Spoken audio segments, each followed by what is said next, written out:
हमारे साथ जुड़ चुके हैं, निर्दलीय प्रत्याशी रह चुके हैं और झंझारपुर से लड़ रहे हैं राकेश यादव जी। तो आइए उनसे कुछ बातचीत करते हैं। आप बाढ़ पे क्या कहना चाहेंगे?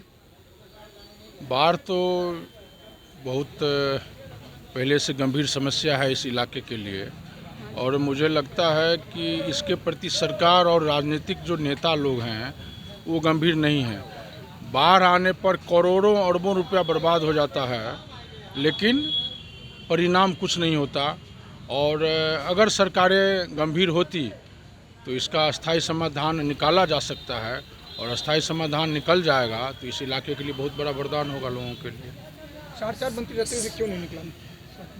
साथ में हमारे साथ डॉक्टर विजय जी हैं, उनसे भी कुछ सवाल पूछ लेते हैं।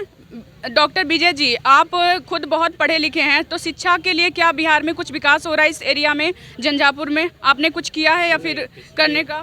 पिछली सरकारों के रीजन में तो शिक्षा व्यवस्था बिल्कुल चौपट हो चुकी है, और शिक्षा व्यवस्था में सुधार के लिए प्राथमिक शिक्षा, माध्यमिक शिक्षा हो, चाहे वो हाई स्कूल हो, चाहे कॉलेजेज हो, चाहे यूनिवर्सिटीज़ हो, हर जगह गुणवत्तापूर्ण टीचर्स की बहाली और बच्चों की उपलब्धता और उसके अटेंडेंस के साथ पढ़ाई की ज़रूरत है।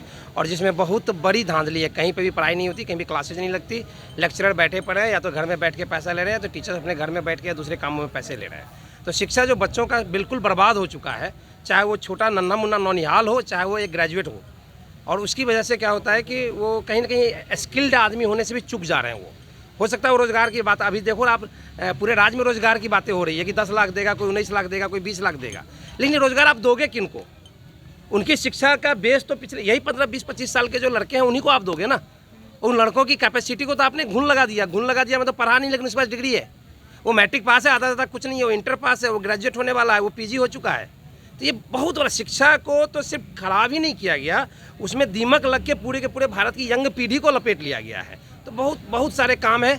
हम लोग बस झंझारपुर के जरिए पूरे बिहार को एक मैसेज देना चाहते हैं कि देखो, जनचेतना क्रांति मंच के रास्ते में इतनी सारी बाधाओं के बावजूद भाई राकेश और उनकी टीम मिल के, कि अगर हमें यहाँ पे मौका दिया, 38 झंझारपुर की जनता ने राकेश भाई में अगर विश्वास जताया, तो एक बहुत बड़ा मैसेज जाएगा पूरे बिहार को कि हम निर्दलीय होके भी, हम बिना किसी बड़ी पार्टी, बगैर किसी बड़ी धारा, बगैर किसी बड़ी जाति, मतलब सर्वधर्म संभाव, हमें हर जाति धर्म के, हम लोग जब भी बात करते हैं हर जाति धर्म से हमें वोट मिल रहा है।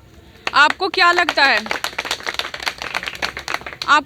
है, जब भी चुनाव आता है 5 साल बाद, तो हम शिक्षा, रोजगार, बहुत सारी बातें करने लगते हैं, विकास की बातें करते हैं, रोजगार की बातें करते हैं, भुखमरी की बातें करते हैं, शिक्षा की बातें करते हैं, लेकिन जीतने के बाद क्या कोई इस पे काम हो रहा है देश में? क्योंकि बिहार की स्थिति क्या है वो सब जानते हैं, यहाँ के एक बच्चा भी बता देगा कि बिहार में क्या सिचुएशन है। तो आप इस पे क्या विचार डालेंगे?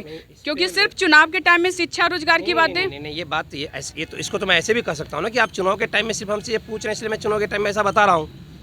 लेकिन अगर आप सरकार चाहे जो बनावे, हमने बार बार बोला है झंझारपुर की जनता को कि मुझे नहीं पता मुख्यमंत्री कौन बनेगा, मुझे नहीं पता मुख्यमंत्री के हिसाब से आप वोट क्यों दे रहे हो, जाति पाति के हिसाब से क्यों वोट दे रहे हैं। आप झंझारपुर बचा लीजिए, झंझारपुर बना लीजिए।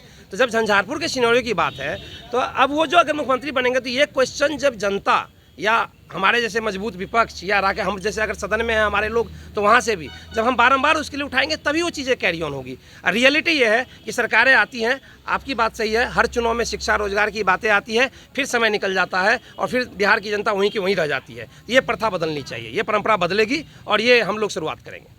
जाति पे आपका क्या है? जाति पे आपका क्या विचार है? क्योंकि जाति, मैंने इस एरिया में बहुत सारे जगह पे अभी मैं घूम रही हूँ, ग्राउंड रिपोर्टिंग कर रही हूँ, तो लगातार जाति, ज़्यादातर यादवों को ही हर क्षेत्र में देखा गया कि ज़्यादातर यादव ही विधानसभा में उतरे हैं। तो जाति पे आपका क्या विचार है? ये जाति क्यों इतना जोर पकड़ रहा है?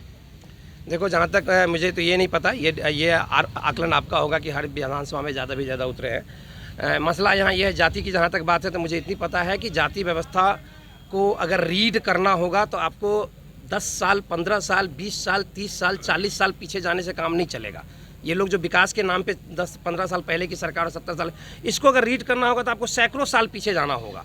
चलो ठीक है, वो सारी चीज़ें अगर इसका स्टडी आप करें, अगर रिसर्च करें, वर्तमान में जो इतनी विषमता आई, ये जो जाति जो आपने बोला एक शब्द की सर चढ़ के बोल रही है, वर्तमान में जो पूरे राज्य में आप कहने के लिए आप कह रहे हो बिहार में, लेकिन बिहार के बाहर भी मेरे संज्ञान में बहुत सारी स्टेट्स है जहाँ पे ये लफड़ा है, जाति का बहुत भयानक लफड़ा है।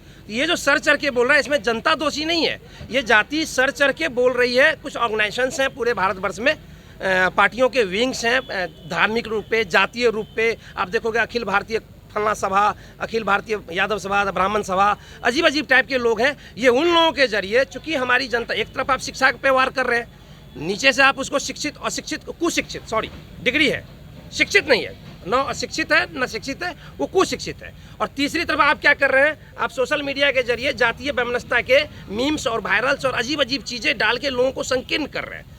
मैं भी नाम नहीं लूँगा, लेकिन ये पूरी पत्रकार बिरादरी, पूरी मीडिया डिपार्टमेंट जानती है कि पूरे देश में पिछले 8-10 सालों में ये कौन कर रहे हैं। तो जातीयता को खत्म करने के लिए भी राकेश भाई की सख्त जरूरत पड़ेगी। यहाँ पे जन चेतना क्रांति मंच हर जाति पाति के बैरियर को तोड़ने के लिए काम करेगी, किसी भी प्रकार कोई जाति पाति। बनने के बाद आप क्या बदलाव करेंगे? विधायक बनने के बाद मैं तो पहले से भी 20 साल से यहाँ काम करते आ रहा हूँ।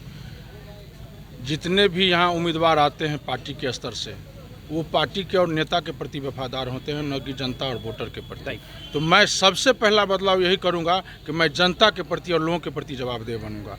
लोगों की जो समस्याएं हैं, लोगों की सबसे पहली समस्या है भ्रष्टाचार। अगर सही काम कराना भी आपको किसी कार्यालय में है तो आपको बिना दलाल के चक्कर के, बिना चढ़ावे का और 10 दिन दौड़ने के अलावा कोई विकल्प नहीं है।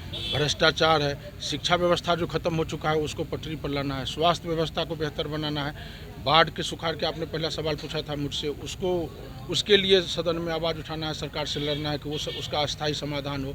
जिला का मुद्दा है, बेरोजगारी है, पलायन है, बहुत सारी समस्याएं हैं। तो मुझे अगर यहाँ के लोगों ने अगर प्यार स्नेह देकर, वोट देकर अगर मौका दिया तो लोगों के सुख दुख में, लोगों के समस्या के साथ 24 घंटा खड़ा रहने का काम करूँगा। भ्रष्टाचार जो है वो बहुत बड़ा मुद्दा है, उसको हम 5 साल में नहीं हटा सकते हैं, क्योंकि ये मुद्दा जो है वो बहुत ऊपर स्तर से चला रहा है, ये आप भी जानते हैं। तो इसके लिए आप कैसे, इसमें आपका क्या कोई रोड मैप है या फिर कुछ है जिससे आपको लगता है कि भ्रष्टाचार आप खत्म करेंगे? जब हम नहीं लेंगे, हमको लोभ नहीं है, तो भ्रष्टाचार तो खत्म होबे करेगा। सब एमएलए, एमपी, सरकार, प्रशासन सबका मिली भगत है, इसीलिए ऊपर से नीचे तक नेटवर्क बना हुआ है भ्रष्टाचार का। और जब मैं नहीं लूँगा तो उनको भी मजबूर करूंगा कि तुम भी नहीं ले सकते हो। अगर लोगों का सही काम है तो फिर पैसे किस चीज़ का? सरकार उसको पता है सरकार की जड़ कहाँ है, सबको पता है कि भ्रष्टाचार की जड़ कहाँ है। मुख्यमंत्री से लेकर प्रधानमंत्री तक, पीएमओ में बैठा हुआ एक एक अधिकारी, एक एक मंत्री, सबको पता होता है कि कैसे पैसा जो ऊपर से चलता है वो नीचे पहुंचते पहुंचते कहाँ पेच होता है।